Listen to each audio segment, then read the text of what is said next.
on Wednesday. Now to the big story here in Texas. House lawmakers voted today to impeach Attorney General Ken Paxton.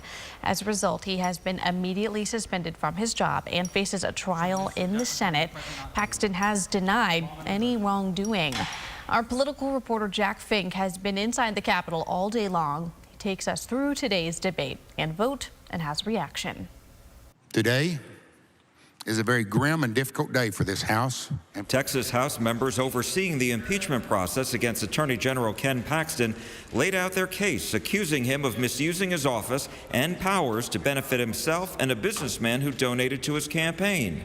Among the 20 articles of impeachment against Paxton, abuse of the public trust, being unfit for office, dereliction of duty, and constitutional bribery. He put the interest of himself above the laws of the state of Texas. He put the interest of himself over the established laws, policies, and procedures of the Office of the Attorney General. Lawmakers blame Paxton himself as the reason they began investigating him in March. That's when he requested $3.3 million in taxpayer money to settle a whistleblower lawsuit filed against his office. The whistleblowers were 4 of his hand-picked top staffers, who he fired after they went to the FBI alleging bribery and other potential crimes against him. And either this is going to be the beginning of the end of his criminal reign, or God help us with the harms that will come to all Texans if he is allowed to stay the top cop on the take. Then lawmakers who opposed the impeachment process had their turn and complained it was rushed from the start. It's what I call the hang 'em now and judge 'em later policy. The sad reality is that Adam Schiff and Nancy Pelosi put more time and deliberation into the impeachment of Donald Trump than the Texas House has done in the last week regarding this matter. In a surprise, State Representative Charlie Guerin of Fort Worth revealed Paxton threatened some of the House members earlier in the week. And I would like to point out that several members of this House, while on the floor of this House doing the state business, received telephone calls from General Paxton personally, threatening them with political consequences in their next election. He didn't mention names. Paxton's office didn't respond to my email requesting comment. After all the debating, it was time to vote. The question occurs on adoption of the resolution. This record required by the Constitution. The clerk ring the bell. Shows the Speaker voting aye. Show Mr. Longoria voting aye. There have been 121 ayes and 23 nays, 2 present non-voting, 3 absent. The resolution is adopted.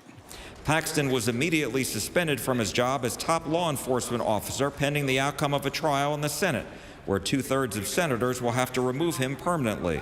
In a statement, Paxton called the impeachment, quote, an ugly spectacle, and said, quote, it was a politically motivated sham from the beginning. Republican Representative Brian Harrison of Waxahachie says Texas will suffer because of Paxton's suspension. Who's doing on a daily basis the most important thing we need for him to do, and that's fighting against the tyranny that's coming out of the Biden administration and the federal government, where they're encroaching against our liberties and our freedoms on a daily basis. Representative Justin Holland is one of 5 Republicans representing Collin County who voted to impeach Paxton, but said he didn't receive any threats. The top law enforcement official in the state of Texas should be above reproach, and we can do better. And now the proceedings move across the rotunda to the Texas Senate, which has 20 days to set a trial. Paxton will be able to defend himself against the articles of impeachment. At the Texas Capitol, Jack Fink, CBS News, Texas. Jack, thank you so much. By the way, this is only the 3rd time a state official has been impeached in Texas. A state judge was impeached in 1975, and Governor James Ferguson was impeached back in 1917. Now, Attorney General Paxton's home county is Collin County, and his wife represents part of the county in the Texas Senate. Our Olivia Leach spoke to North Texans today on what they think about today's historic vote. With 121 voting in support and 23 voting against the resolution, the Texas House of Representatives voted to impeach Attorney General Ken Paxton, shocking even his supporters back home in Collin County. I was shocked the threshold is so much higher. I was thinking it's going to be somewhere up 100 to 50, somewhere in that range, but it is much higher than what most people were expecting, at least in the party side. Democrats here in Collin County support the House's decision and are calling on Paxton to resign. I wasn't shocked when I saw the final numbers, but it is sort of odd to see the Republican Party fighting against each other so much. It's not something you see in Texas very often. Abraham George, the chairman of the Collin County Republican Party, says this impeachment vote was politically motivated by opponents of Paxton within both parties. Top law enforcement officer for the state of Texas should be held at a higher level. And I get that. I wish that. I want that from any attorney general.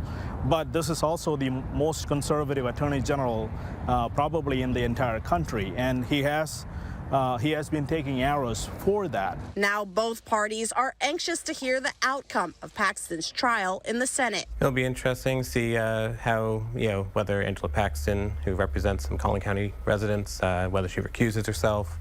Hopefully it's a real, true trial. And I don't think the Senate will go against him. Supporters of Ken Paxton here in North Texas plan to hold a rally in support of him at the Collin County Courthouse on Monday to show that they're still behind him 100%. In Plano, Olivia Leach, CBS News, Texas. Olivia, thank you. And by the way, stay with CBS News.